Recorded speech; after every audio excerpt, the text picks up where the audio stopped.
ഒന്നാമതായി സംസ്കാരം പഠിപ്പിച്ച ഖുർആനാണ് ഞാൻ പറഞ്ഞു. രണ്ടാമതായി മുഹമ്മദ് മുസ്തഫ സല്ലല്ലാഹു അലൈഹി വസല്ലം. മൂന്നാമതായി സഹാബത്തിൽ നിന്നാണ് നമ്മൾ പഠിച്ചത്. നാലാമതായി മദ്ഹബിന്റെ ഇമാമിയങ്ങൾ നിന്നാണ് പഠിച്ചത്. അഞ്ചാമത് എനിക്ക് നല്ലൊരു ബാപ്പയുമ്മയുണ്ട്. നല്ല സംസ്കാരത്തിലാണ് അവർ എന്നെ വളർത്തിയത്. എന്റെ ജീവിതത്തിൽ എന്തെങ്കിലും ഒരു പ്രയോഗം അനാവശ്യമായി വന്നാൽ അപ്പോൾ തിരുത്തി തരുന്നു എന്റെ ബാപ്പയും എന്റെ ഉമ്മയും. അതുകൊണ്ട് അവർ നല്ല സംസ്കാരമുള്ളവരായതുകൊണ്ട് എനിക്ക് സാംസ്കാരിക ജീർണത ഇല്ലാത്തതുകൊണ്ടും എനിക്ക് അത്തരം ഒരു പ്രയോഗം പറ്റില്ല. പിന്നെ രണ്ടാമത് എന്നെ പഠിപ്പിച്ച അധ്യാപകർ സംസ്കാരമുള്ളവരായിരുന്നു. ആ സംസ്കാരമുള്ള അധ്യാപകരായതുകൊണ്ട് അവരുടെ ശിഷ്യനായതുകൊണ്ടും എനിക്കത് പ്രയോഗിക്കാൻ പറ്റില്ല. നിന്റെ തറവാടി ചീഞ്ഞു നാറുവട കുളം തോണ്ടും ഞാൻ, നിന്റെ തറവാടി ചീഞ്ഞു നാറുവട കുളം തോണ്ടും ഞാൻ.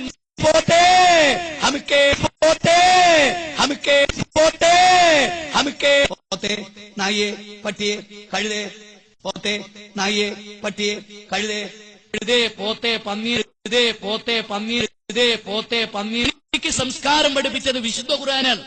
അതിന്റെ വിശദീകരണമായ മുഹമ്മദ് മുസ്തഫ റസൂൽ കരീം സല്ലല്ലാഹു അലൈഹി വസല്ലമയാണ്. എനിക്ക് സംസ്കാരം പഠിപ്പിച്ചത് വിശുദ്ധ ഖുർആനാണ്. അതിന്റെ വിശദീകരണമായ മുഹമ്മദ് മുസ്തഫ റസൂൽ കരീം സല്ലല്ലാഹു അലൈഹി വസല്ലമയാണ്.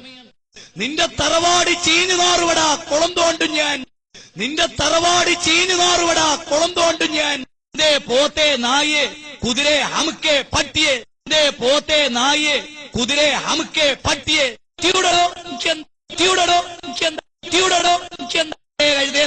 നിന്റെ തറവാടി ചീഞ്ഞു നാറുവട കുളം തോണ്ടും ഞാൻ, നിന്റെ തറവാടി ചീഞ്ഞു നാറുവട കുളം തോണ്ടും ഞാൻ. എന്റെ വാപ്പ എനിക്ക് മുജാഹിദ് എന്ന വാപ്പ പേര് വെച്ചപ്പോഴറിയോ?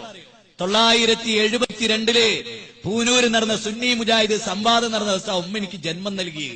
അന്ന് എന്റെ പ്രിയപ്പെട്ട വാപ്പ ഹക്കും ബാത്തിലും വേർതിരിച്ചു മുജാഹിദ് എന്ന് പേരിട്ട മോനാ ഞാൻ. ആ ബാപ്പാന്റെ മോന